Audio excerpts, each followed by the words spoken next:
Hey guys, welcome to Data Track, your one-stop channel for all the data science and machine learning updates.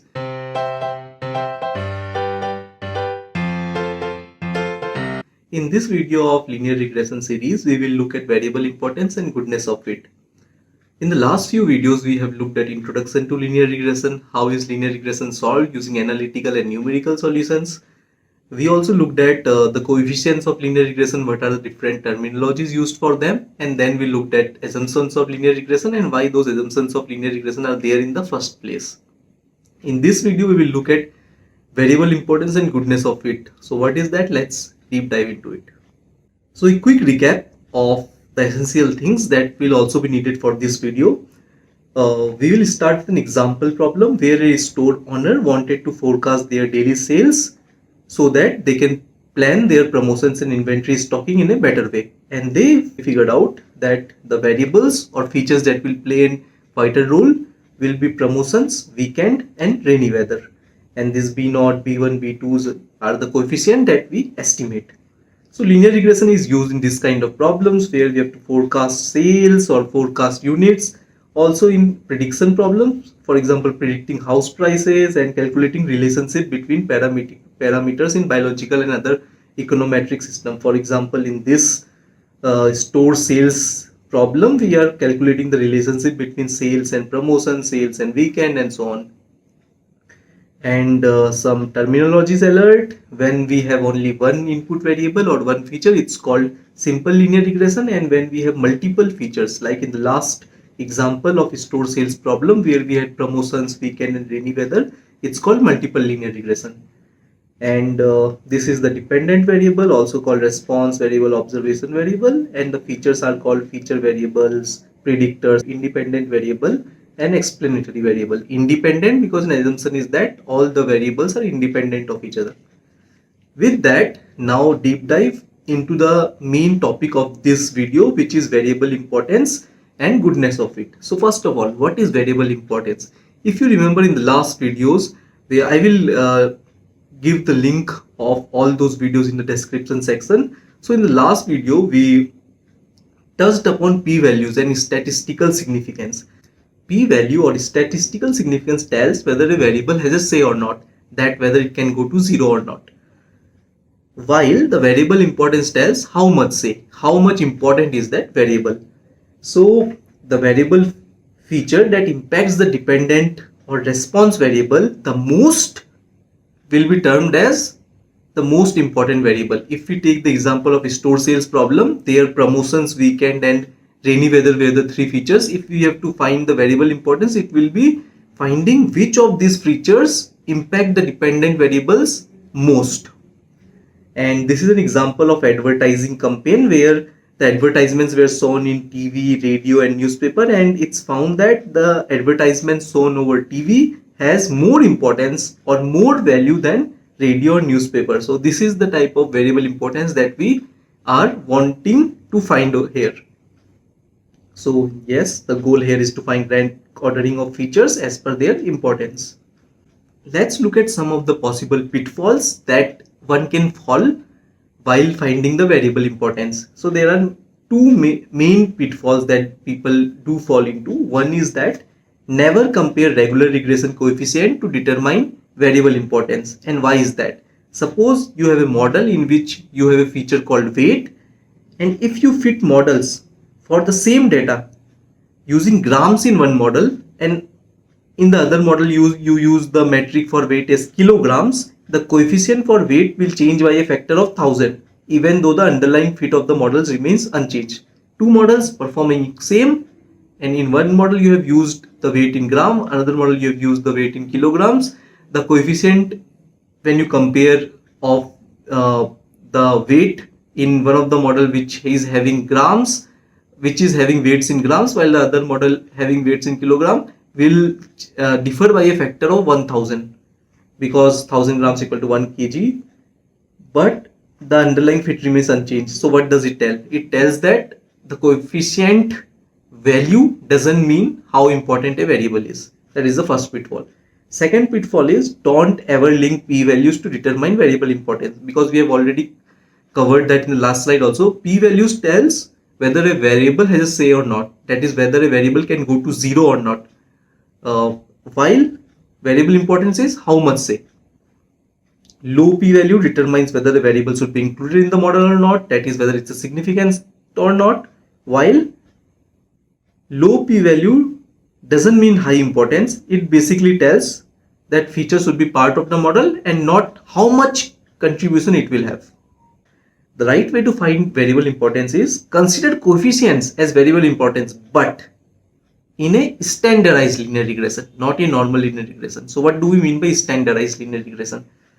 We can fit the regression model using standardized independent variable. That is, we can divide each variable or each feature by its standard deviation. So what will happen because of that? The standard deviation of all the variables will become 1 and they will become comparable. Now when we fit a linear model to these comparable features or comparable variables, the coefficient that we will get, that can be used to determine the variable importance.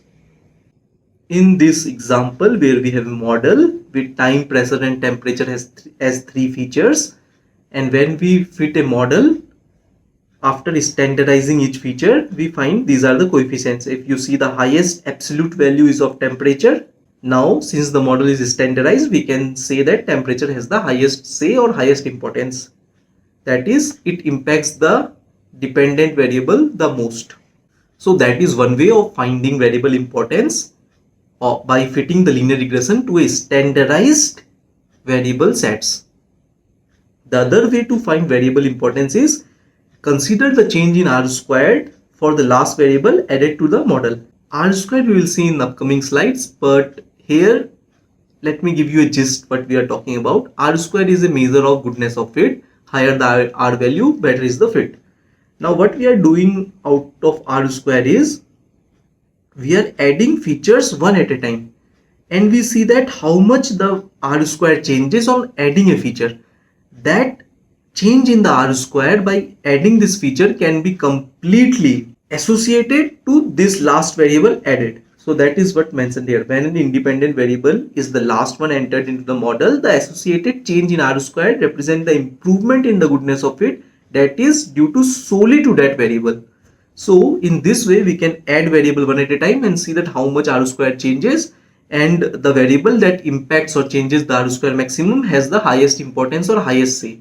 And this is also called forward selection, where we are adding one feature at a time.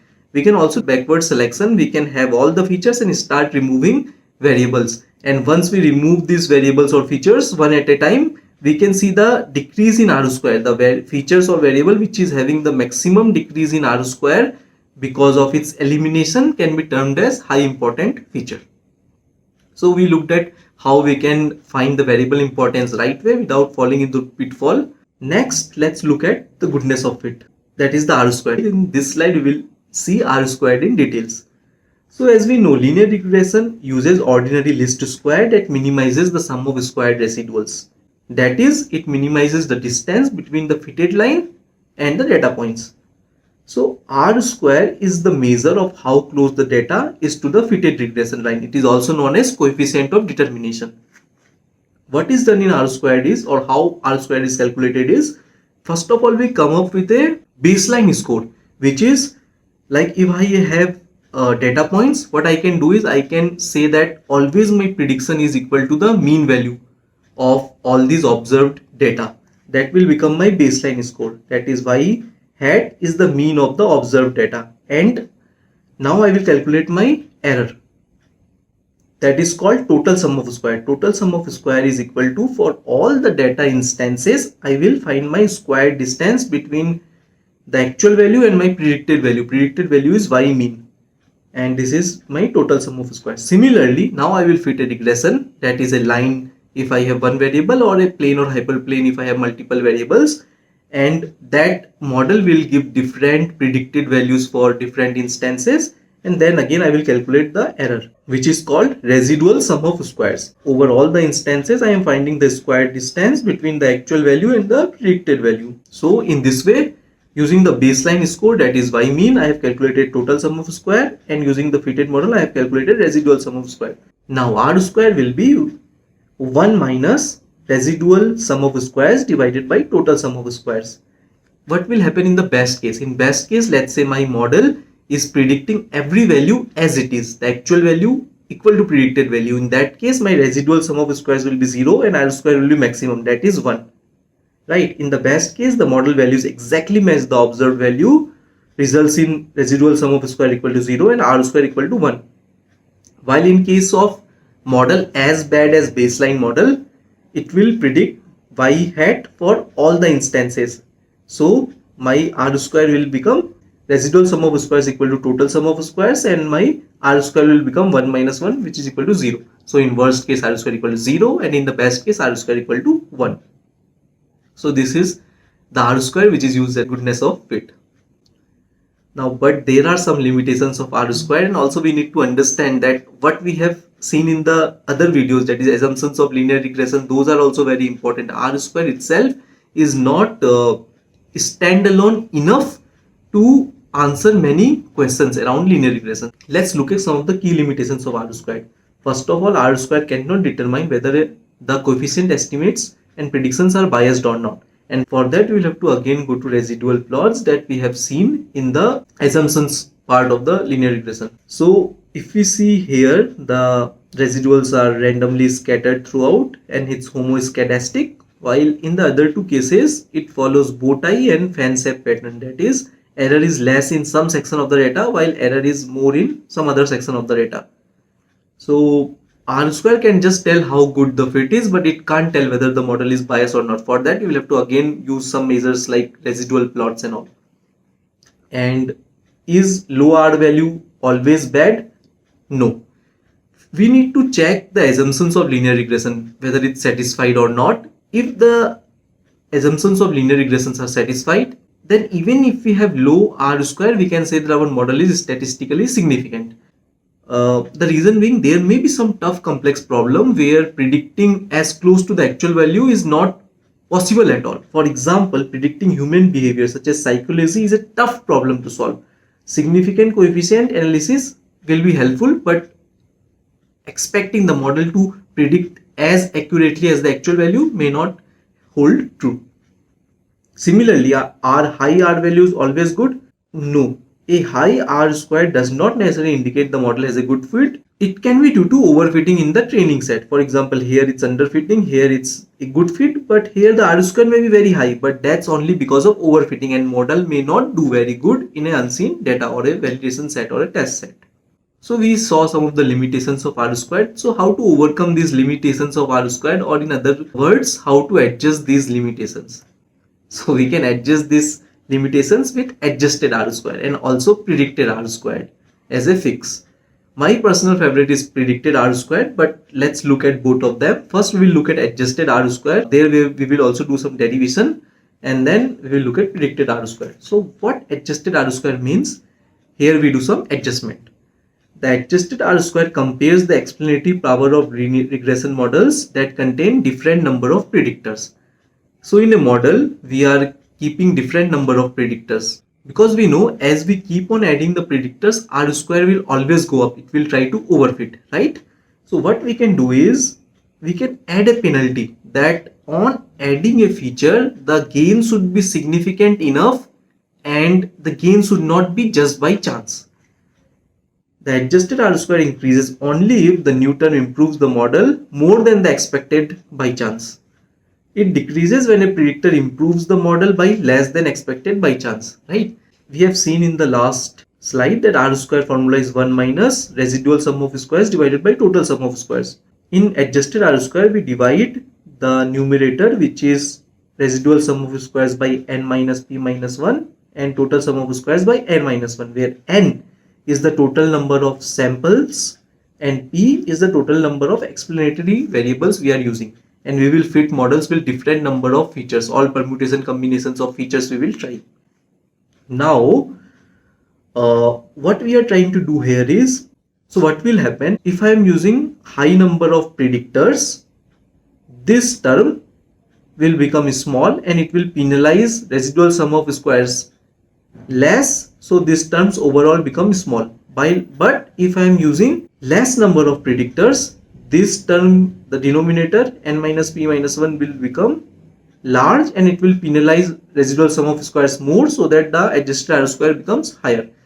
So that's the idea. So we are penalizing in a way such that the gain is more than expected by chance. And in many places you will also see this formula. This can be derived using this only, that 1 minus residual sum of squares by total sum of squares. This will go up, this will become n minus 1, this will come down, this will become this, and since it's a multiplication, we can write it in this way. Now we know residual sum of squares by total sum of squares can be replaced from this equation, and it will become 1 minus r square. So this will go here, this will become 1 minus r square, which will come here, and this becomes the formula for adjusted r square. So this is our adjusted r square. Let's also look at predicted r square, and I prefer predicted r square more over adjusted r square because it's simple and it makes more sense. For this, what we do is we again fit model with all different sets of permutation and combination of features, and we see in a unseen data or validation set how well the model is performing. So the predicted R square indicates how well a regression model predicts responses for unseen data, new observations. Calculating R squared on the validation set will give the right picture, that which set of features are the right features to use, that such that they are doing good in the training set as well as they are doing good in the validation or unseen data. And train validation, we take the data for which we have the labels, we divide that into train and validation set. We can use train to train our model to learn the coefficients, and we can test whether that learned coefficients are doing equally good in the validation set or not. So that's it for this video. In the first video we looked at regression, then we looked at assumptions of linear regression, and in this video we looked at variable importance and goodness of it, how to find which variable has more say, and how to find how good our model is doing on unseen data. That is the goodness of it. That can be, we can use R square, adjusted R square, predicted R square to find the goodness of it. With that, we come to the end of this video. In the next video, we will look at variations of linear regression.